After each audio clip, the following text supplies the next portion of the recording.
क्या साल 2024 में गोदी मीडिया सत्ताधारी भाजपा से सवाल करेगी? क्या प्रधानमंत्री नरेंद्र मोदी को भगवान के तौर पर देश के सामने प्रस्तुत करने के बजाय उन्हें नीतियों पर सवाल करेगी?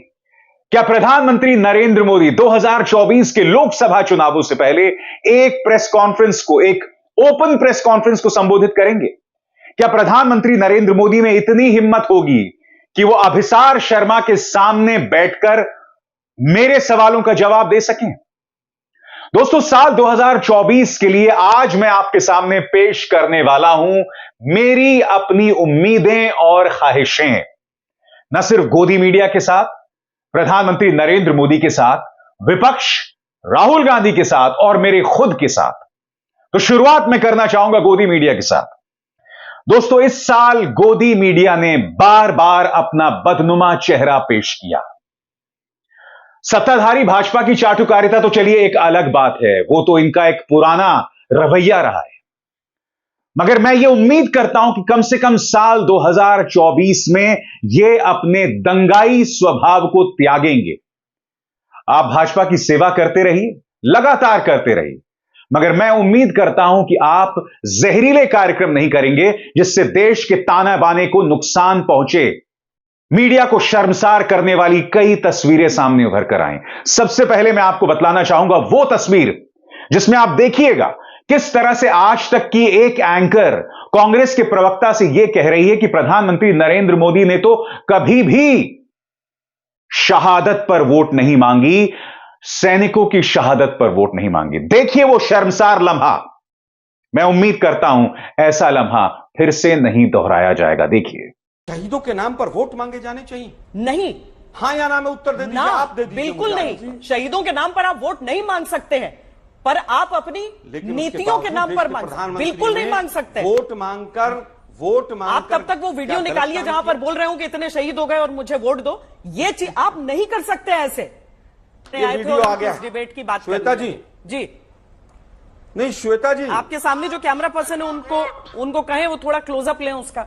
जी, पाकिस्तान के बालाकोट में एयर स्ट्राइक करने वाले वीर जवानों के नाम समर्पित हो सकता है क्या?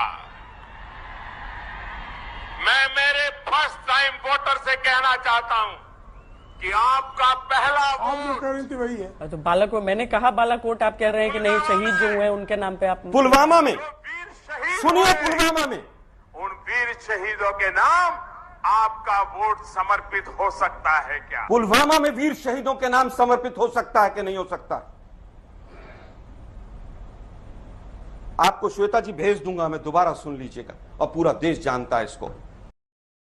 और आपको याद होगा दोस्तों, 2019 के लोकसभा चुनावों के दौरान प्रधानमंत्री नरेंद्र मोदी ने कहा था कि क्या फर्स्ट टाइम वोटर्स का पहला वोट पुलवामा पर मिल सकता है या नहीं। मगर पापा की यह परी अपने दर्शकों के सामने गलत बयानी कर रही थी, झूठ पेश कर रही थी। क्यों? क्योंकि इन्हें तो सत्ताधारी भाजपा को बचाना है। और यह पहली बार नहीं है, इनका एक इतिहास रहा है। नोट के अंदर चिप, और फिर आपको याद होगा और भी ज्यादा शर्मनाक वो लम्हा, इन्होंने कहा था कि जब सीमा पर कोई सुरक्षा चूक होती है तो दोष सरकार का थोड़ा ना होता है, दोष तो सेना का होता है।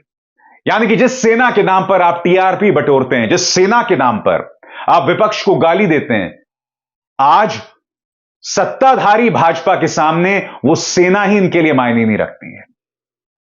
और फिर एक और लम्हा जो हाल ही में हुआ था, याद कीजिए, संसद में सुरक्षा में बड़ी चूक, स्मोक कैनिस्टर्स लेके दो लोग पहुंच जाते हैं, दर्शक दीर्घा से नीचे कूदते हैं, मगर बात वहां नहीं खत्म होती है। उसके बाद वो स्मोक कैनिस्टर एक पत्रकार के हाथ में आ जाता है, और फिर जो ड्रामा होता है, उसने अंतर्राष्ट्रीय तौर पर भारतीय पत्रकारिता की नाक काटी।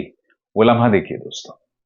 ये आप अंदाजा लगा सकते हैं, पर इसलिए ये सबसे बड़ा महत्वपूर्ण सवाल है क्योंकि बतौर पत्रकार जब हम जाते हैं प्रेस गैलरी में, जब हम प्रेस रुक जाइए तो पल्लवी जी प्लीज, सदन के भीतर जिस वक्त हम लोग जाते हैं, कैमरे पर इस वक्त लगातार हम आपको स्मोक निकालने की कोशिश कर रहे थे।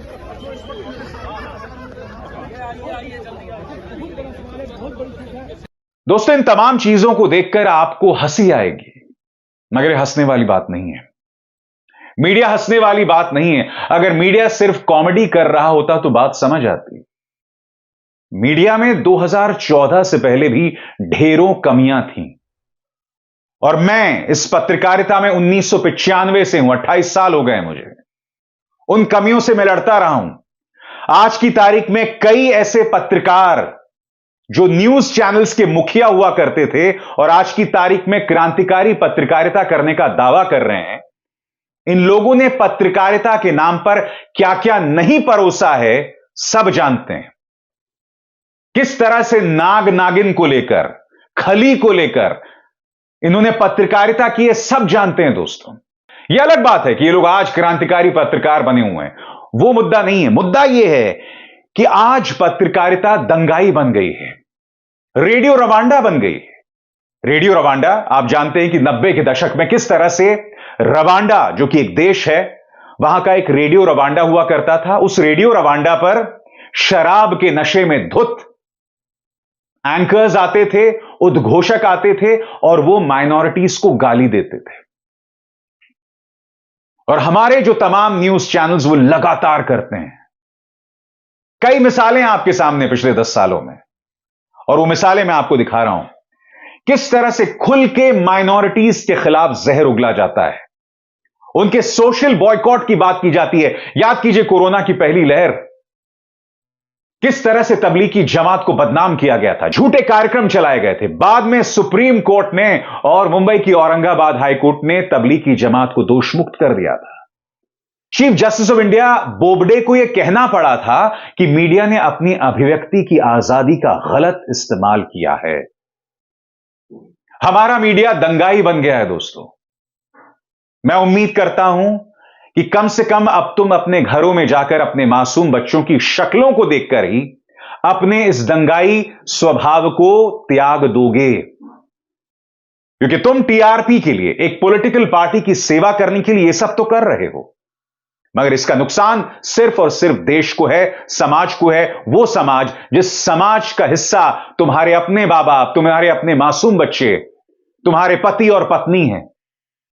मैं उम्मीद करता हूं कि पापा की परियां और मीडिया के गुल्लू और कालू अपने गिरबान में झांकेंगे और सही मायने में पत्रकारिता को अंजाम देंगे। क्या मैं जरूरत से ज्यादा उम्मीदें कर रहा हूं? शायद है भी, क्योंकि ये लोग सुधरने का नाम नहीं ले रहे हैं। ताजा मिसाल है, भाजपा आईटी सेल के 3 गुर्गे पकड़े जाते हैं बलात्कार के आरोप में, मगर किसी भी न्यूज चैनल में इतनी हिम्मत नहीं होती कि प्रधानमंत्री, मुख्यमंत्री आदित्यनाथ, स्मृति ईरानी, अनुराग ठाकुर, इन तमाम लोगों के साथ जो उनकी तस्वीरें थी उसको लेकर सवाल कर सकें। किसी में हिम्मत नहीं है। यानी कि साल के पहले दिन ही ये लोग फेल हो चुके हैं, इसीलिए इनसे उम्मीद करना बेकार है। अब मैं बात करना चाहूंगा भारतीय जनता पार्टी की। नहीं, भाजपा नहीं, प्रधानमंत्री नरेंद्र मोदी की। मोदी जी, पूरे सम्मान के साथ, आप मेरे देश के प्रधानमंत्री हैं। आप मुझे आज से नहीं 1995 से जानते हैं। 1999 को मैं नहीं भूला हूं, जब मेरा बीबीसी में सिलेक्शन हुआ था, बीबीसी लंदन में, तब मेरी और आपसे बातचीत हुई थी। आपके ह्यूमर को मैं जानता हूं, आपके व्यंग्य को मैं जानता हूं। मगर फिर जब आप गुजरात के मुख्यमंत्री बने, जब जवाबदेही की बारी आई, तो धीरे धीरे धीरे आप एक ऐसे व्यक्ति में परिवर्तित हो गए जिसे सवाल नहीं पसंद थे। जो पत्रकार आपसे सवाल करते थे, आपका प्रचार तंत्र उनके पीछे पड़ जाता था। कुछ लोगों को बर्बाद करने की कस्में खाई जाती थी। करण थापर के साथ क्या हुआ सब जानते हैं। एनडीटीवी पर रेड पड़ी, सब जानते हैं। न्यूज क्लिक को किस तरह से बर्बाद किया जाता है, सब जानते हैं। आपके कार्यकाल में मुझ पर झूठा केस लगाया गया 14 करोड़ की टैक्स चोरी का। मेरे परिवार को बदनाम किया गया। हम लड़े और जीत गए। ईडी ने मुझे पूरे 1 दिन बुलाकर मुझसे सवालात किए, कुछ नहीं निकला। आज तक ईडी ने कोई चार्जशीट दाखिल नहीं की है। जब ईडी के पास कोई केस नहीं था तो न्यूज क्लिक के पत्रकारों को एंटी टेरर सेल ने उनसे पूछताछ की।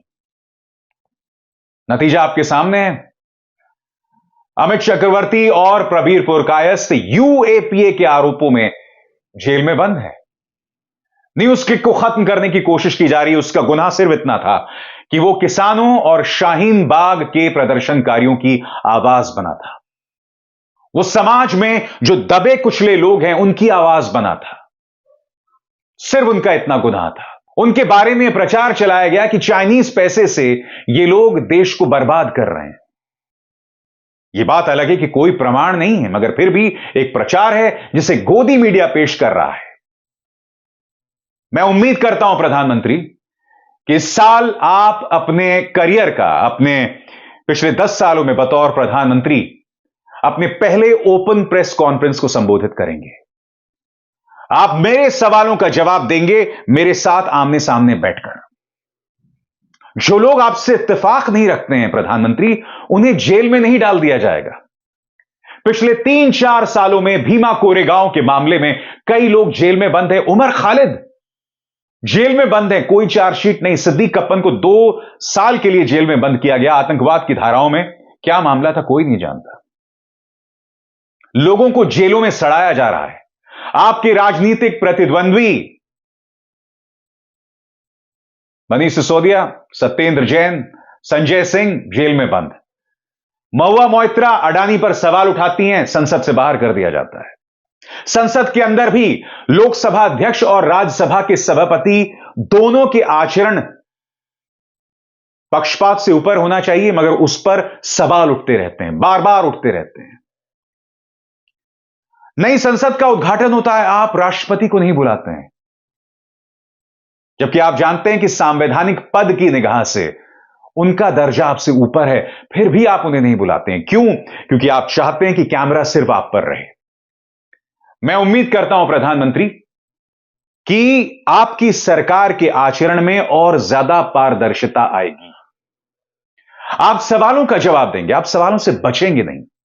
मेरे जैसे पत्रकार जो आपसे सवाल करते हैं, हमें एंटी नेशनल, देशद्रोही, एंटी हिंदू, मैं उम्मीद करता हूं कि हमारे खिलाफ भीड़ नहीं खड़ी की जाएगी।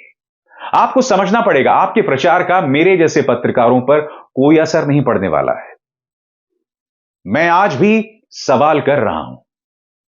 आपने इनकम टैक्स के जरिए, ईडी के जरिए, दिल्ली पुलिस की एंटी टेरर सेल के जरिए आपने क्या क्या नहीं किया मेरे खिलाफ। आपके पार्टी के गुर्गों ने मेरे जन्मदिन पर गंदे गंदे दुष्प्रचार किए, गंदे गंदे ट्रेंड्स चलाए। क्या मैंने सवाल करना बंद कर दिया? नहीं किया ना। इसका अर्थ क्या हुआ? आप अभिसार शर्मा को सिर्फ एक सूरत में चुप कर सकते हैं, सिर्फ एक सूरत में, मगर मैं बोलना नहीं बंद करूंगा। मैं बोलता रहूंगा और लगातार बोलता रहूंगा। अब बारी है विपक्ष की, और विपक्ष में मैं फोकस करना चाहूंगा राहुल गांधी पर। मैं उम्मीद करता हूं कि राहुल गांधी अपनी छवि से बाहर निकलकर एक टीम प्लेयर के तौर पर काम करेंगे, कुछ कठोर कदम उठाने का मादा रखेंगे। मैं यह उम्मीद करता हूं कि पार्टी में जो पुराने नेता हैं, जिनकी वजह से पार्टी की गति रुक रही है और जिसके चलते विपक्ष सही मायनों में प्रधानमंत्री नरेंद्र मोदी और बीजेपी को चुनौती नहीं दे पा रहा है, आप पार्टी के ऐसे नेताओं पर कठोर कार्रवाई करेंगे, वो हिम्मत दिखाएंगे आप। मैं उम्मीद करता हूं कि कांग्रेस नेतृत्व करेगा इस इंडिया गठबंधन का, क्योंकि आप विपक्ष के तौर पर सबसे बड़ी पार्टी है, लिहाजा नेतृत्व करें, कोई बुरी बात नहीं। मगर मैं उम्मीद करता हूं कि आप जिन राज्यों में क्षेत्रीय दल मजबूत हैं, उनके सामने अपना अहंकार नहीं दिखाएंगे। आप सेकेंडरी पार्टनर के तौर पर, जूनियर पार्टनर के तौर पर उनके साथ काम करेंगे। मैं उम्मीद करता हूं कि इन राज्यों में, चाहे महाराष्ट्र हो, बिहार हो, पश्चिम बंगाल हो, इन तमाम राज्यों में जहां क्षेत्रीय दल मजबूत हैं, आप एक सकारात्मक सहयोगी की भूमिका निभाएंगे। उत्तर प्रदेश भी इसमें एक मिसाल है। आपको यह समझना पड़ेगा कि कांग्रेस जो है अब वो 2014 से पहले वाली कांग्रेस नहीं है। आज आप अपने वजूद की लड़ाई लड़ रहे हैं। इस वक्त भाजपा का जो जगरनॉट चल रहा है, जो रथ चल रहा है, जिसमें मीडिया का साथ है, प्रचार तंत्र का साथ है, एजेंसीज का साथ है, सीक्रेट इलेक्टोरल बॉन्ड्स का साथ है, आपको यह बात समझनी पड़ेगी कि अगर आप नहीं सुधरे तो आप 50 के नीचे आ जाएंगे। इसलिए बहुत जरूरी हो जाता है कि अहंकार को त्यागिए, पुरानी सोच को त्यागिए और सही मायने में जनता को विकल्प दीजिए। भाजपा के पाले में आकर मत खेलिए, जो कमलनाथ ने मध्य प्रदेश के चुनावों में किया था, जहां वो धीरेन्द्र शास्त्री के सामने नतमस्तक हो रहे थे। नहीं, इस राजनीति से बाज आइए। बहुत जरूरी हो जाता है कि आप जनता को बताइए कि हम किस तरह से एक नया संवाद देश में पैदा करना चाहते हैं।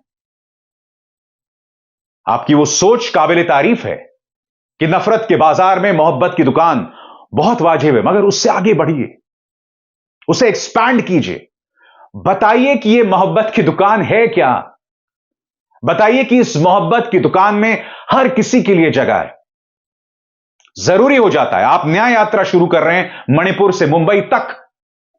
मैं उम्मीद करता हूं कि इस न्याय यात्रा के जरिए सही मायनों में एक तरफ ये यात्रा चलती रहेगी, दूसरी तरफ जनता के सामने कांग्रेस और साथ में विपक्षी गठबंधन इंडिया दोनों मिलकर एक वैकल्पिक विचार पेश करेगी।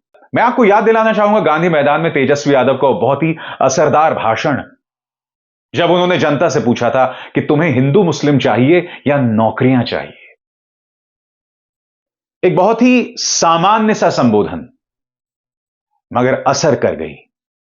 मैं उम्मीद करता हूं कि इसी तरह से अपने अंतर विरोधों को दूर करके, अपनी इनसिक्योरिटीज को दूर करके आप जनता की सेवा में रहेंगे, उन्हें एक विकल्प प्रदान करेंगे। और अंत में मेरी खुद से क्या उम्मीदें हैं। यह साल मेरे लिए बहुत चुनौतीपूर्ण रहा दोस्तों। साल की शुरुआत में हमारे परिवार को एक बहुत बड़ा आघात लगा जब मेरी सासू मां 15 जनवरी को स्वर्ग से धार गई। इसने हमारे पूरे परिवार को हिला दिया, क्योंकि मेरी जो सासू मां थी वो हम सबके लिए प्रेरणा स्रोत थी, वो बहुत एक्टिव थी। उनका जाना हम सबको हिला गया, उससे हम आज भी जूझ रहे हैं। तो परिवार के स्तर पर यह चुनौती हमारे सामने आई। और फिर 3 अक्टूबर आपको याद है, पुलिस हमारे घर घुस आई और पहला शब्द जो पुलिस ने हमसे कहा था कि आपके आतंकवादियों से लिंक है। उन्हें कुछ नहीं मिल पाया, उनके तमाम सवालों का जवाब दिया मैंने। ये तमाम चुनौतियां मेरे सामने थी। 13 अगस्त को मेरा जन्मदिन था दोस्तों। तब एक न्यूज चैनल ने मेरे खिलाफ सुपारी दी थी, कुछ 2 रुपल्ली गुर्गों को, और मेरे बारे में अश्लील और वाहियात ट्रेंड चलाए गए थे, वो भी मेरे जन्मदिन के मौके पर। और उसके पीछे एक दंगाई न्यूज चैनल था। यह इनकी हालत हो गई है। ताज्जुब नहीं होगा कि कुछ दिनों बाद यही न्यूज चैनल सड़क पर अपने एंकर्स को भेज देंगे दंगा करने के लिए। क्योंकि आज की तारीख में जो फिजिकली दंगा करते हैं ना, इनके जो पत्रकार हैं वो उनसे भी ज्यादा खतरनाक हैं, क्योंकि तुम प्राइम टाइम में बैठकर करोड़ों लोगों तक पहुंच रहे हो दंगा करने को लेकर। मेरा मुकाबला ऐसे दंगाई पत्रकारों से है। मैं उम्मीद करता हूं कि ईश्वर मुझे और ज्यादा ताकत प्रदान करे। मैं सवाल करता रहूंगा, पीछे नहीं हटने वाला हूं। मेरे सामने चुनौती है, मेरे परिवार की सुरक्षा भी है, क्योंकि न सिर्फ मुझ पर निशाना साधा जाता है, बल्कि मेरे परिवार पर भी निशाना साधा जाता है। और आप में से कई लोग जानते हैं, उसकी कीमत न सिर्फ मैं चुकाता हूं, बल्कि मेरा परिवार भी चुकाता है। मैं उम्मीद करता हूं कि जिस विश्वास के साथ मैं आपकी आवाज बनता हूं, वही विश्वास मुझ में कायम रहे, और वो ताकत मुझे मेरे परिवार से ही मिलती है। मैं उम्मीद करता हूं कि इसी तरह से बगैर डरे बेखौफ मैं आपके मुद्दे उठाता रहूं। मैं उम्मीद करता हूं। अभिसार शर्मा को दीजिए इजाजत। नमस्कार।